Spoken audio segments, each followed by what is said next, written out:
to This Week in East Brunswick. This week's lead story is the Middlesex County Fair. It opened Monday, and on Tuesday, Teen TV hosts Francine Schiffman and Eugene Schlossberg visited and talked with vendors and 4-H competitors. A Renaissance fair was put together for the kids enrolled in the Township Summer Day Camp program.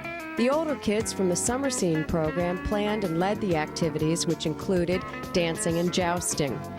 Also from the Summer Scene teens, a rap detailing what they like best about the program, and the Shoestring Players' performance for them at Churchill Junior High School. These stories and more this week, including scenes from Beauty and the Beast by the Children's Summer Theater, and tips on how to pinch back your leggy Petunias from Pegi Ballister Howes. But first, here's a look at highlights from the Channel 8 schedule next week. Lenore Kulick shows how to keep those muscles tight Monday morning at 10. That's on Look Great, Feel Great. Stories from the Library follows at 10:30. Youth Services librarian Chris Lott reads stories about clothing to township preschoolers. This month, Joan Farrell offers travel tips on EB18. That's Tuesday night at 7 o'clock. At 7:30 on Sports Talk, Phil Hill talks with Rutgers University's head soccer coach, Bob Riazzo. And at 8 o'clock, Farm Markets Families and Friends takes a tour of farms between East Brunswick and Princeton. George Siegel, famous since the 60s for his life-sized plaster cast sculpture, is now focusing his energies on painting. Amy Medford visits him in his South Brunswick studio this month on For Art's Sake. That's Wednesday night at 7:30. The Arts continues at 8 o'clock with a retrospective of outstanding cultural arts events that occurred in the state this year. A new edition of This Week in East Brunswick returns Thursday night at 7 o'clock, and again at 8 for those of you with later schedules.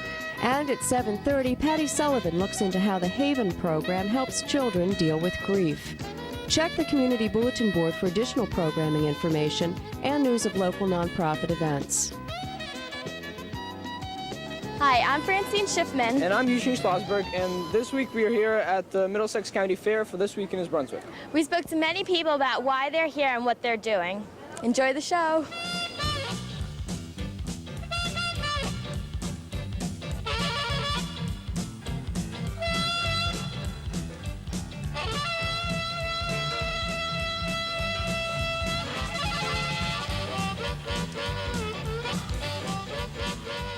Hi, I'm here with Elmer Jensen, standing here in front of the Elks Club booth.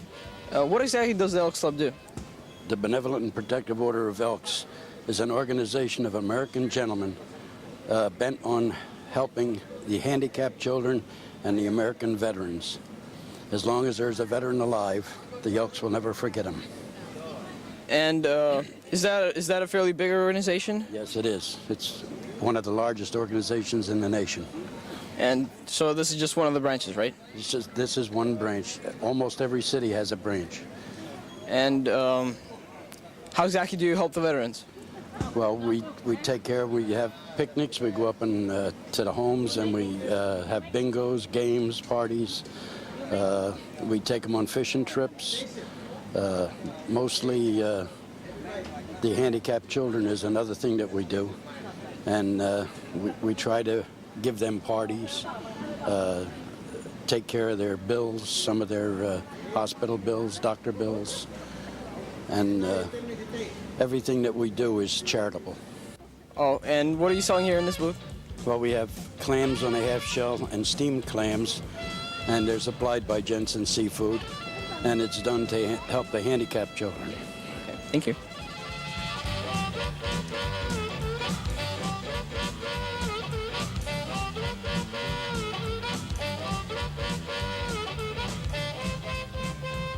Telephone Pioneers of America is the largest national service organization in the United States. We started in 1875, and our first member was Alexander Graham Bell. And the phone company at that time was very family-orientated, and they wanted to reach out to the community and do service organizations, service projects. So through that, we have evolved over the years. Like I said, we're the largest service organization in the United States, and we basically answer the call of those in need. We have a lot of projects, local projects. Can other people besides the people that work at Bell Atlantic get involved with this program? Oh, absolutely. I have a neighbor of mine who does the monthly bingo at the Old Bridge Manor Nursing Home in Old Bridge, and She's just a neighbor who wanted to get involved locally to help people and didn't quite know how. And she saw how enthusiastic my group was, and she comes along and helps us out on Sundays and brings her daughter. And the seniors and the residents love it because they don't get to see a lot of children. And they play bingo. We give them little gifts. They love it.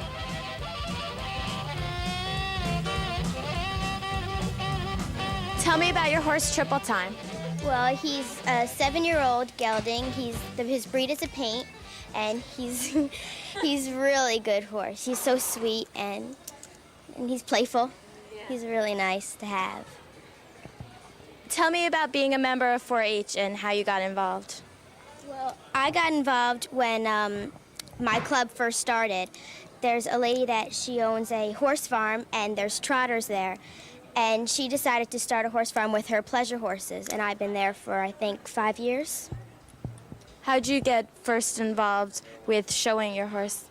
Well, every year they have either a Tri-County Fair and the 4-H Fair, and you get to take some of the horses there and you get to ride them. And I've been here for 3 years. And what kind of work do you put in to take care of this horse?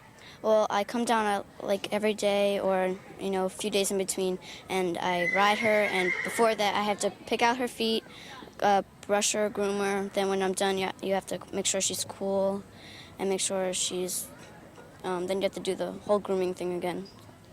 Does that take a lot of time? Maybe about 10 minutes, the whole thing. Okay, thanks.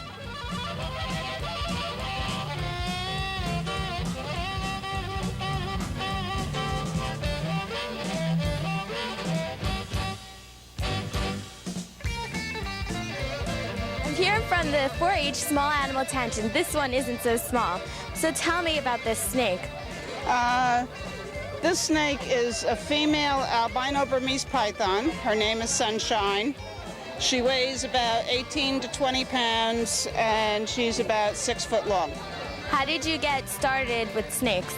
My daughter, about 4 years ago, saw one up at the Somerset County Fair, and she got interested in it, and that was an albino corn snake. And she brought it home, and she just started collecting snakes since then. Tell me about Patches. Well, she's a girl. She's very friendly. She has pinkish eyes. She doesn't bite. And we named her Patches because it looks like she has patches all over her.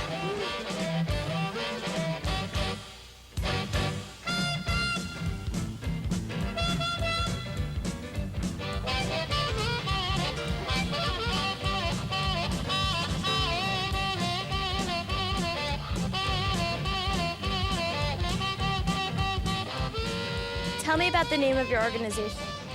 Well, we're in the Capricorn Kids Goat Club. I've been in both Kelly and I have been in 4-H for 10 years. We basically deal with goats, and but there's different aspects of 4-H. There's also the sheep, there's also rocketry and things like that, but we basically deal with goats. What do you do with the goats? Well, basically they're like a pet to us, like a dog or a cat would be to somebody else.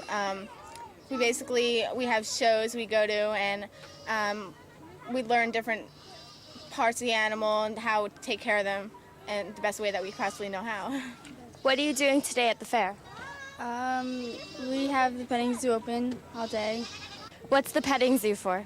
Well, basically this is our major fundraiser for the whole year, so the money taken in goes to the Capricorn Kids for different things that we might do during the year to get the word out about Capricorn Kids and what we're all about. It's just basically that.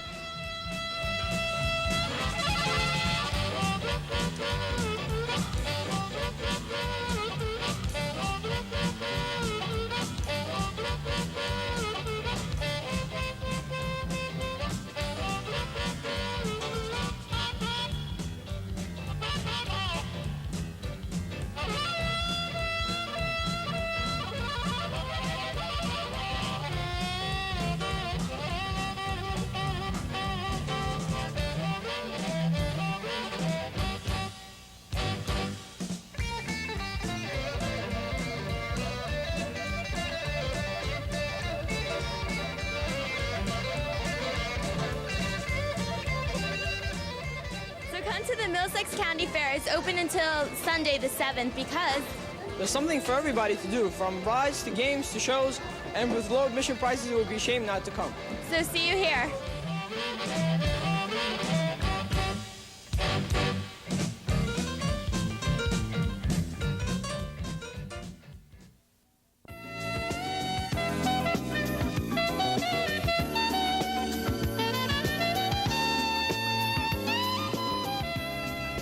Hi, welcome to Blooming Acres. I'm sitting here in front of the petunia patch. Can you tell that purple's my favorite color? This is a really nice thick bed of petunias, but it's really in need of some attention. It's the middle of the summer, and if we don't do a little bit of snipping and pruning, it won't stay attractive for too much longer.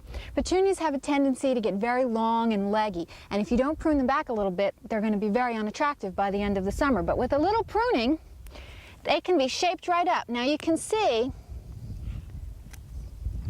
that this branch, this is where flowers had been, and in the very center is a little developing seed pod. That little pointy thing in the center is a developing seed pod. And as each of these begin to develop into seeds, it takes the strength from flower production and leaf production. In addition, that bare stem just isn't too much to look at. So what you want to do is go in, basically prune the longest ones back, maybe prune every other plant. You don't want to prune them all for fear that it'll look like it's been scalped. But you take a few of these off, like see how long and leggy that's getting? And that way it'll begin to branch. And if you do this week and then repeat it in another 2 weeks, by the end of the summer it'll still be beautiful and nice and full and bushy. Take your time, be patient, and know that while it's painful to cut off flowers now, you'll have lots more later to be thankful for. We'll see you next week here at Blooming Acres.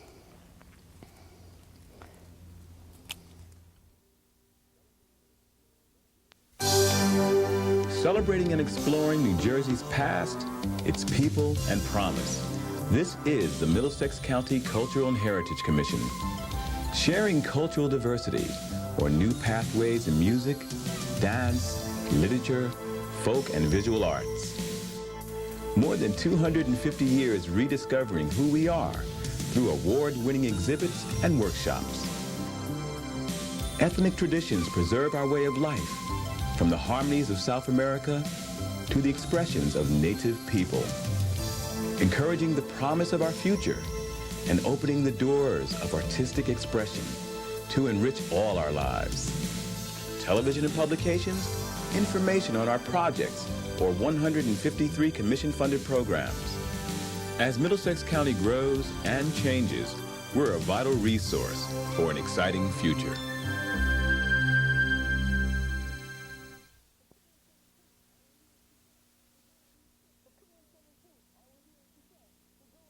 We're PM Summer Scene, and we're here to say we go on neat trips every day. We go to Dorney Park and Crystal Springs. Yes, we do such exciting things. We get these great t-shirts and free canteens. We get to find out what summer fun means.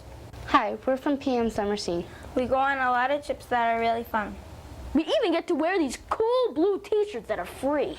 We go on many trips such as Dorney Park and Waterworks. Yeah, these trip really stands out. And there's a lot more, so you get a lot for your money and you'll have fun too. Come next year and you will see. Thank you.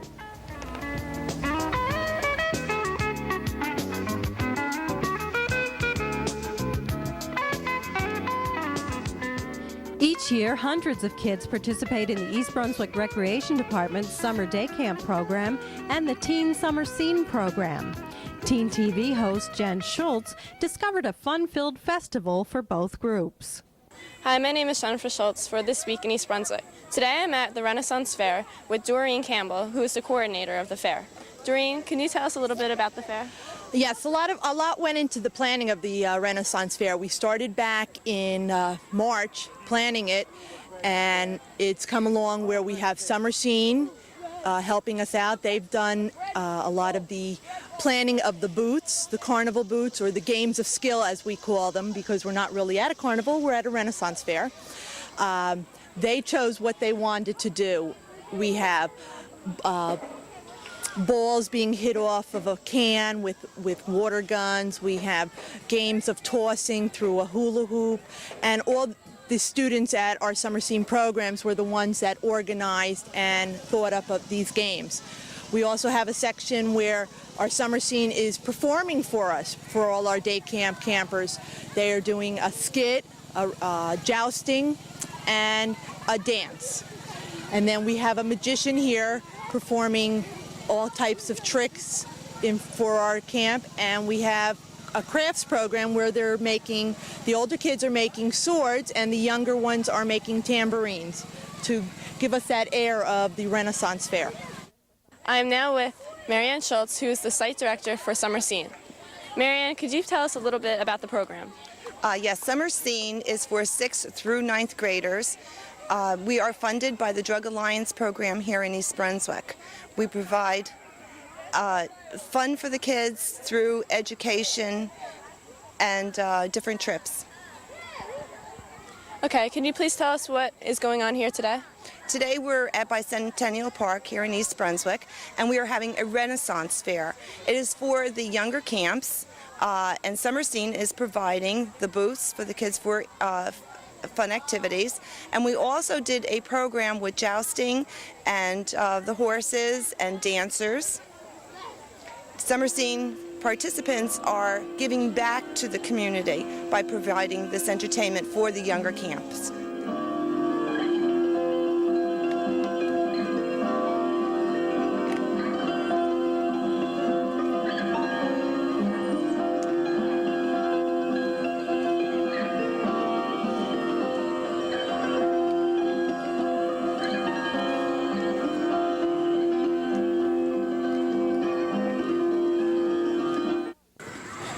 I accuse you of kidnapping my wife.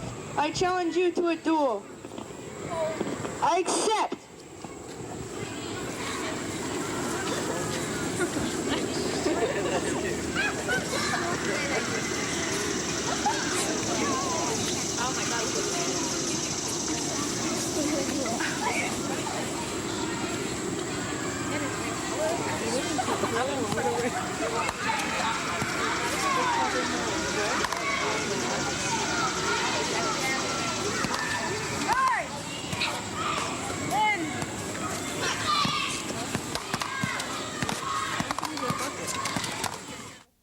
I'm back with a few campers from Summer Scene.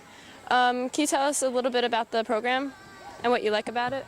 Well, we go on a lot of trips and stuff. We've gone to like a baseball game, the beach, Crystal Springs, and they just keep the camp active and stuff. Yeah, and I like the counselors because they're like really nice. And like they don't treat you like little kids, like your second graders. And it's like the only camp really that's for like 6th, 7th, and 8th graders and 9th. It's something to do during the summer. This is the first year they've included 9th graders, correct? Yeah. And how long have you been going? 3 years, ever since it started. Yeah, the same. Okay.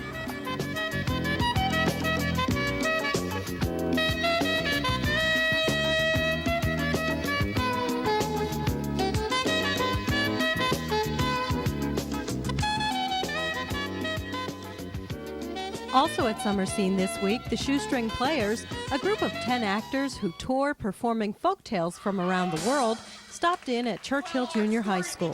One dark night during the rainy season, the potmaker had left his shop and was on his way home for dinner. His donkey had wandered off, and if he didn't find him, he would have to walk home through the mud. Where is that stupid donkey? I can't wait to get my hands on him. Oh, I just know I'll catch my death of cold. Meanwhile, from the other side of town came a man-eating tiger. He was looking for shelter from the rain, and a little something to eat besides. While all of this was going on, the potmaker's daughter was waiting for her father to come home for dinner. She was reading a romance novel. She was always reading a romance novel. She read hundreds of them and memorized most of what she read. The one she was reading tonight was particularly exciting. It was called Purple Passion by the Ganges in the moonlight. She had come to a really exciting part. When the roof sprang a leak, the rain began to drip. dripping. Oh no! What a time for this to happen! Just when the footman was about to discover that the princess was really the Duke in disguise, married to her own half-sister. Darn! Right about that time, the tiger had passed by the window and heard what the daughter was saying. Oh, terrible trick! I'd rather have a lion, or a rhino, or an elephant, or even... Shoestring Players are a group of 10 young actors, and we perform different folk tales from different parts of the world.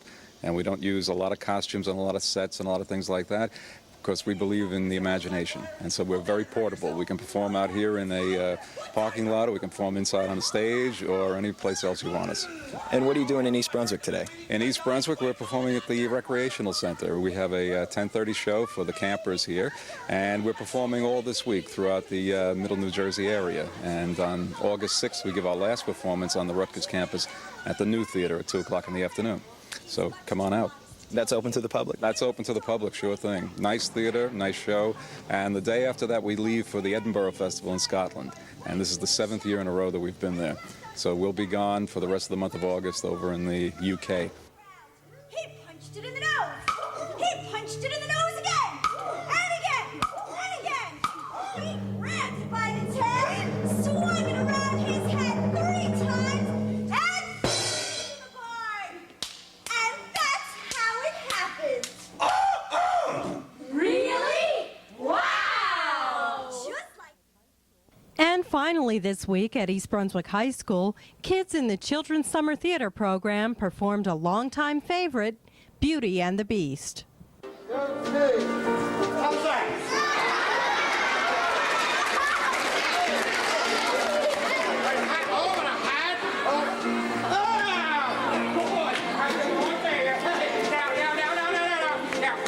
Today's the king's birthday, and we have to pay our taxes. Everybody pay taxes? Yes! So then what are you waiting for? The sun has been shining. There's no war. It's a grand day. Let's have it go on to the fair. On the fair.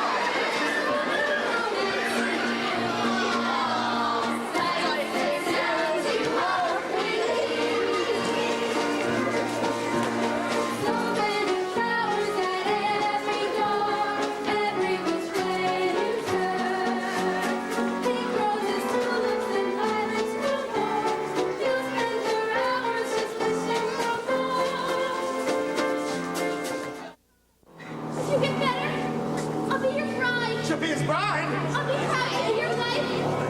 I love you, my gentle beast. She loves him. What's happening?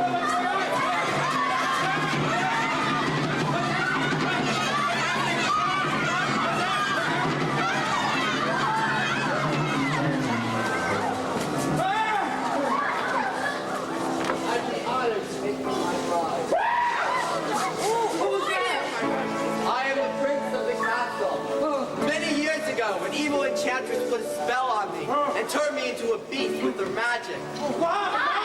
Because I didn't love her. You didn't love her? She said the spell would be made, and so a beautiful girl fell in love with me. Rose, you have broken the spell and set